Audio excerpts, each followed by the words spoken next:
অনেকে কানা হয়ে যায়, আবার চোখে ব্যথা করে, 2 সপ্তাহ কামে আসতে পারে না। এই হাতুড় পিটাইতে কি সবাই পারে? কেউ পারে না। সবাই যদি হাতুড় পিটাইতে পারতো তাহলে তো সবাই ইঞ্জিনিয়ার হয়ে যেত। আমাদের মনে করেন কাগজে কলমে সই দিলে টাকা হয় না, আঙ্গো হাতুড়ের বাড়িতে টাকা আসে। রঙের কাম রাখছি, 2 দিন পর ওয়ার্লিং করুম, 3 দিন পর মিস্ত্রি হমু, 4 দিন পর কন্ট্রাক্টর হমু, তারপর 1 সপ্তাহ পর আপনার মনে ম্যানেজার হমু, তারপর আপনার 2 সপ্তাহ পরে এটা দায়িত্ব লয়ে এলাম, 1 মাস পরে মনে করেন আমি পাইলট হয়ে যাবো। আমি ভাই জাহাজে রঙের কাজ করি। এই রং মারিয়ে যে যেমন অনেক পুরানো দলে জং পড়া যায়, সেই জং ছুটাই, হাতুড় দিয়ে ছুটে আবার রং করি আমরাই। হাতের কাজ ভালো থাকলে 3 মাস লাগে। একটা লঞ্চে রং করতে যেমন সম্পূর্ণ কাম লয়ে আপনার রং করা হয়ে গেলে 3 মাস লাগে। হলুদ কালার দিই, লাল কালার দিই, বিভিন্ন কালারের যেটা মানে বলে মহাজনে সেই কালারই আমরা দিই। রং করার আগে এই যে জং পড়া জায়গা দেখেন না, সব জিনিসে তো জং পড়ে, টিনে পড়ে, লোহায় পড়ে। এই তেমন লোহায় ওই যে অনেক পুরানো চলে পানির নিচে দেয়া জং পড়া যায়, ওই জং আগে হাতুড় দিয়া বাইরে বাইরে ছুটাইতে হয়। পরে স্কারের পাশে আঙ্গো একটা চাকুর মতন ওইটা দিয়ে আবার উঠাইয়া পরে ওইটা ঘষি, তারপর আবার ঘ্যানিং মারতে হয়, হাত ঘ্যানিং মারার পরে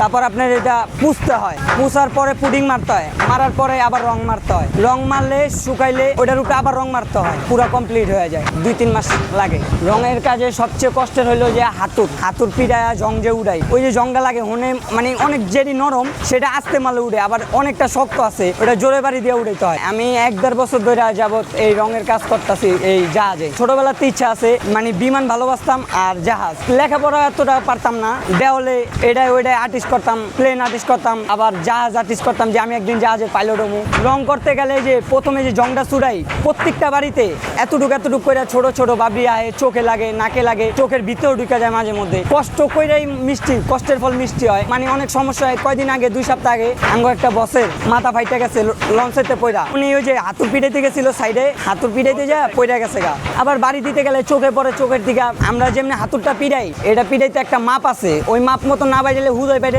তো আর হইব না।